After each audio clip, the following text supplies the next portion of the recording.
You really are underhanded pricks, you know that? Oh, screw you. We never said this was gonna be fair. You were stupid to expect it. Even if you somehow managed to make it past us. Don't forget there are still 2 more events waiting for you. This is just part 1, and I doubt you're gonna make it through that, chump. The mouthpiece exclaimed as I rapidly backed off, pulling both me and the heavy metal spear back. Oh, what? Is heavy metal afraid? I thought you were the big freaking hero. What's with the retreat? The mouthpiece said. Oh, it's nothing. Don't you start floating your boat just yet, praising yourself on pushing me into a corner. I just backed off because I felt like explaining something to you. As I said before, you have no idea what you're up against. My powers have gone way beyond what you think I'm really capable of. I've had fun testing the waters, figuring out what your little ploy is. But now that that's clear, I might as well start showing you some real party tricks. Yeah, you're gonna summon that little thing, right? The one that pops out of that metal orb? Oh, patience. You haven't seen everything I have by a long shot. And, as of recent, as I said, I've picked up some new abilities.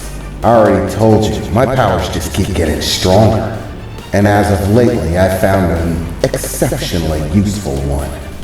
I'm actually able to break the laws of space and time altogether.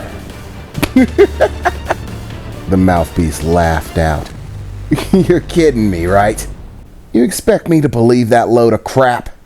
Symbiotes may be powerful, but there's no symbiote that can pull anything like that off. It's insane. No, it's just beyond you, I exclaimed, as I pointed in his direction. But I'll have you know that my abilities are far superior.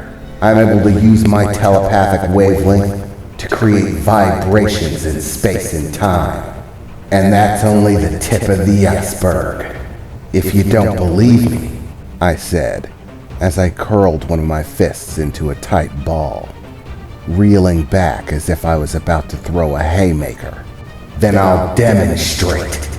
And as I launched my fist forward, throwing a solid haymaker, there was a shimmer of my armor as my arm began to disappear, my entire body following behind it, as my fist re-emerged right beside the biker chick, the cold steel knuckles slamming into her, as my body re-emerged right in front of her, my knuckles going directly into her midsection, taking her completely off her feet as she flew back like a rocket, smashing into a tree with an immense amount of force, so much so that the tree itself began to fall afterwards.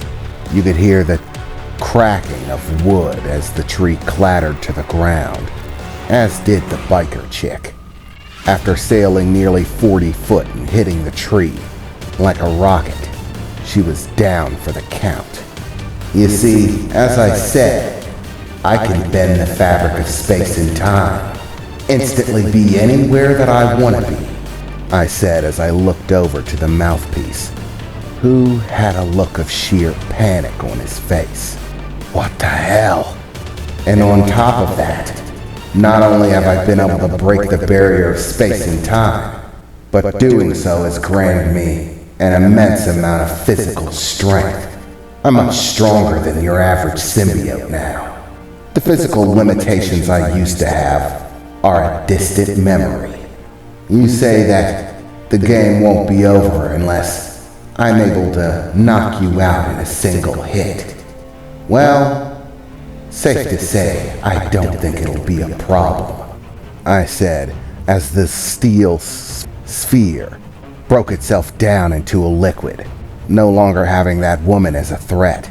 The liquid spiraled out towards the gangster, heading rapidly in his direction, as he began to back away, a look of fear on his face. But the liquid steel was faster, as it suddenly massively spread itself out around him, forming a cage-like dome, locking him into it, as he looked around in all directions, having no clue what was coming. Truth be told, all the rules of reality are starting to, well, just sort of become my little bitch. I do what I want. Reality be damned, I exclaimed, as once again with a shimmer, I seemed to just disappear, fading away to nothing, as I reappeared right beside the cage, as the swirling of liquid steel on one side of it seemed to form into handholds.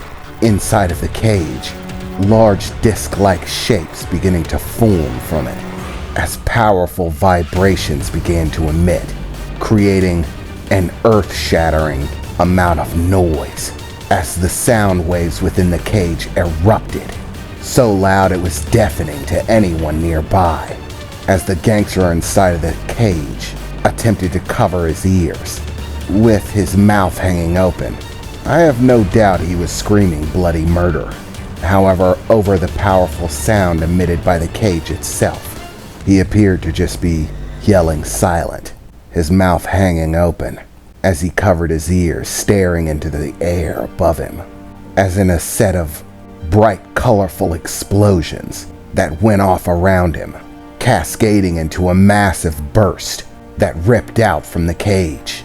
A massive explosion that sent debris flying, dust flying into the air as the gangster clattered to the ground, his clothes in tatters, blood draining from his ears, burn marks across his body as he slammed into the dirt beneath him, faceplant, as the cage dissipated, swirling back into a mixture of heavy metal steel, swirling around my form.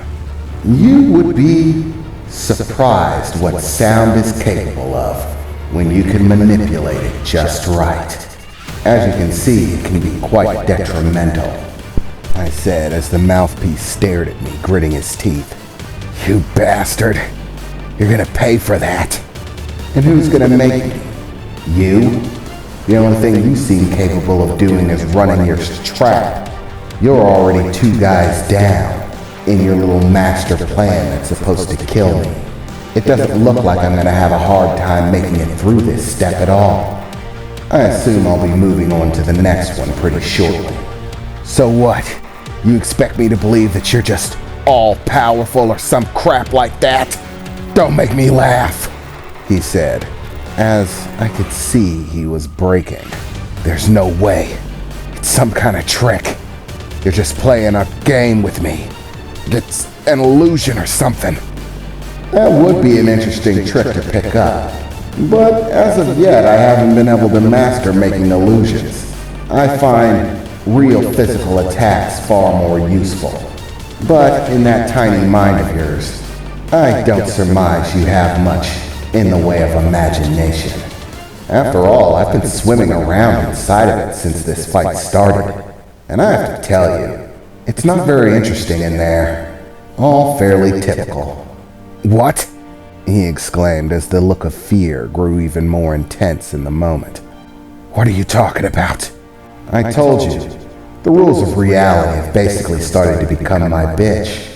There's very little that's beyond me, including knowing the thoughts rolling through that stupid head of yours.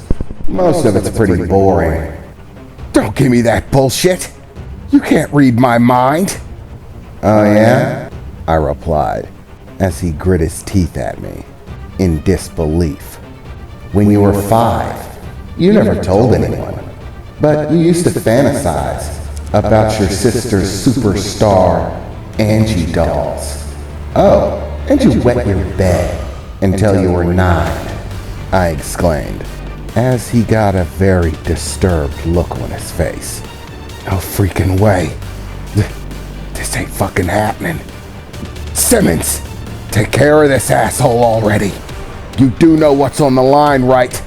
Or do you want your little sister to pay the price for it?